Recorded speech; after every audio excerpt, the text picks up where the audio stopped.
Mais da metade das famílias brasileiras tem algum tipo de dívida. O que fazer para sair do vermelho é a dica de hoje do NGT Entrevistas. Eu converso nos estúdios com a palestrante Adriana Rodopoulos. Adriana, um prazer recebê-la aqui no NGT. Prazer é meu e obrigada pela oportunidade de a gente poder falar de uma coisa que atinge, né, tantas famílias brasileiras, e espero poder contribuir um pouquinho para melhorar a vida das pessoas. Adriana, eu queria, para começar, que você falasse um pouquinho aí de você, que na verdade você trabalha aí dando dicas, né, para o descontrole aí das pessoas diante das compras. O que acontece com as famílias brasileiras aí que estão sempre no vermelho, se descontrolam e não conseguem colocar o orçamento em dia? Na verdade, não é uma coisa assim típica do brasileiro. Eu trabalho com ciência comportamental e a gente sabe que a cabeça do ser humano é uma coisa um tanto limitada, um tanto complicada. No Brasil, a gente tem uma conjunção de fatores, né? A gente tem aí um boom econômico, favorecido por uma oferta de crédito nunca vista antes, né? Para as classes, inclusive a classe C, que começou a ter acesso ao crédito pela primeira vez na história, e uma variedade muito grande de produtos, né? É importante que a gente entenda que o mundo hoje, capitalista, ele se encontra numa fase do que a gente chama de consumo emocional. Na verdade, é um termo utilizado por um filósofo francês chamado Lipovetsky, mas que caracteriza muito bem as relações de consumo da gente hoje no mundo contemporâneo. A gente praticamente consome produtos e serviços e bens para nos ajudar a construir a nossa identidade. Trocando em miúdos, eu gosto de comprar um celular que diga alguma coisa sobre quem eu sou. Eu gosto de comprar um carro que também reflita a minha personalidade, né? E isso funciona muito bem, né? Quando a gente está num trânsito, por exemplo, a gente vê uma pessoa dirigindo um carro que não é para ela, a gente leva um choque e fala, nossa, que ridículo, né?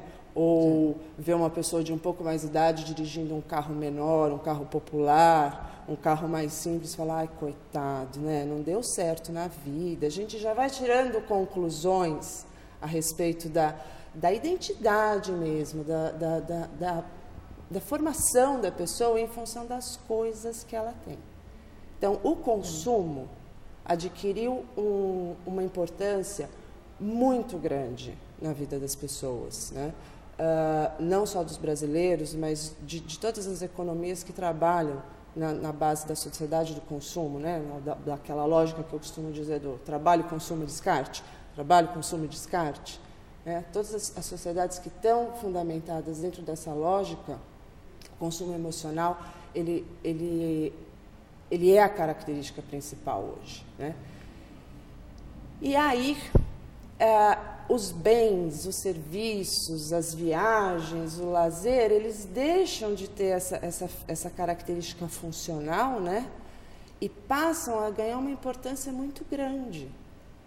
Então, é difícil segurar o consumo, né? É difícil eu abrir mão de algum produto, de alguma marca, se eu acho que aquilo vai interferir na minha imagem, se eu acho que aquilo vai comprometer a minha relação com o outro. Mas em que momento que a pessoa perde o equilíbrio, né? Porque a pessoa, você precisar desejar um produto, do passo de você desejar o produto e você conquistá-lo, tem o planejamento. Onde a pessoa se perde, ela não planeja, ela tem um dinheiro no momento, ou ela imagina que ela vai ter aquele dinheiro e ela já se compromete com o objeto desejado? É assim? O que deveria acontecer a gente tem um desejo, a primeira coisa é realmente confirmar esse desejo. Quer dizer, ele eu quero ou eu preciso? Isso tudo em tese, porque a gente não faz isso. Bom, constatei que realmente preciso. O segundo passo tenho condições de adquirir nesse momento? Se a resposta for não, em tese, também eu devo me planejar, como você falou. Na vida real, a coisa fica totalmente diferente.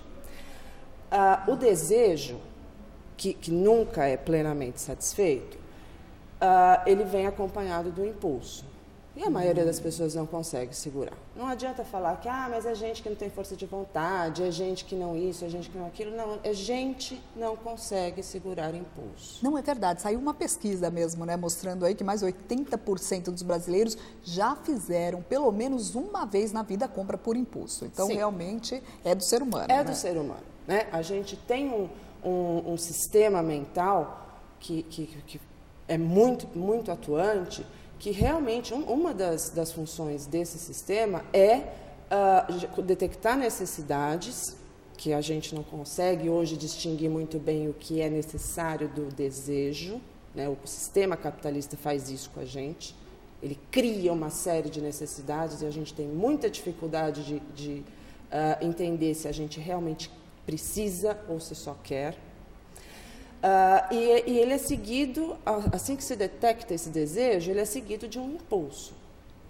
Para este impulso ser refreado e segurado, isso demanda um certo esforço, inclusive cognitivo.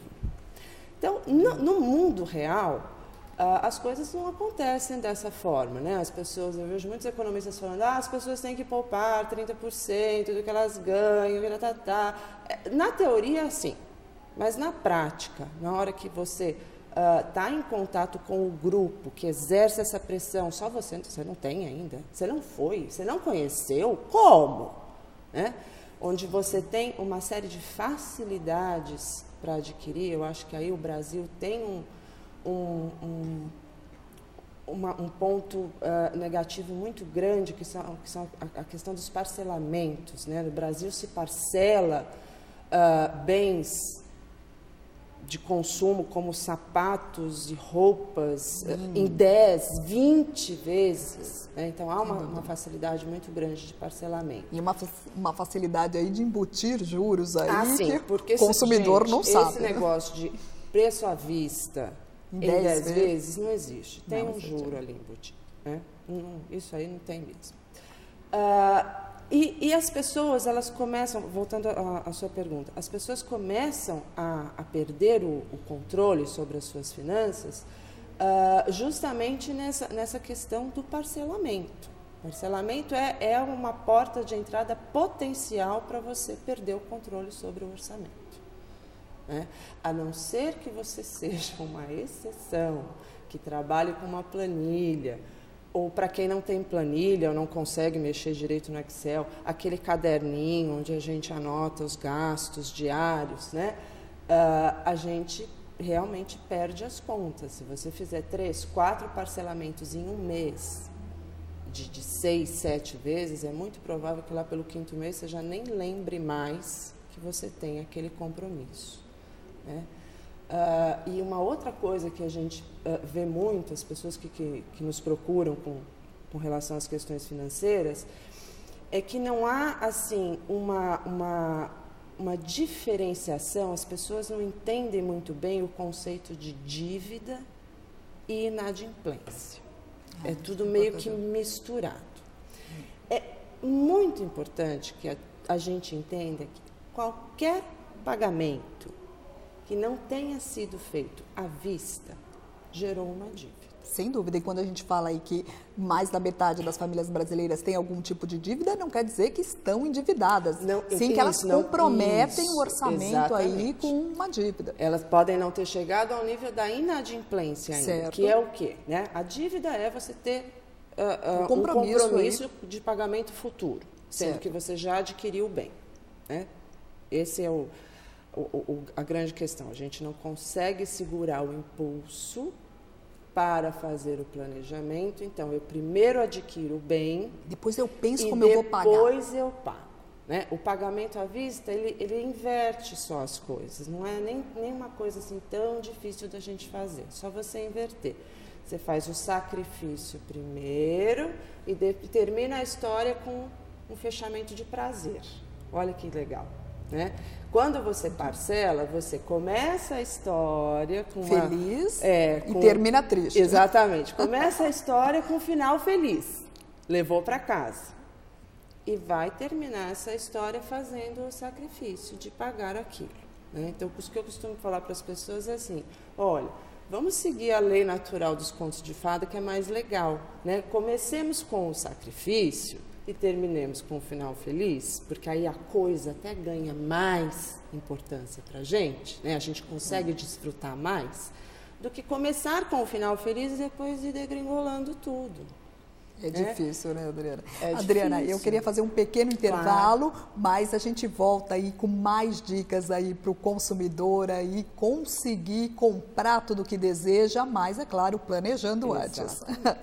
O NGT Entrevistas faz um rápido intervalo. Hoje nosso papo é sobre dívidas. Fique com a gente volta já já.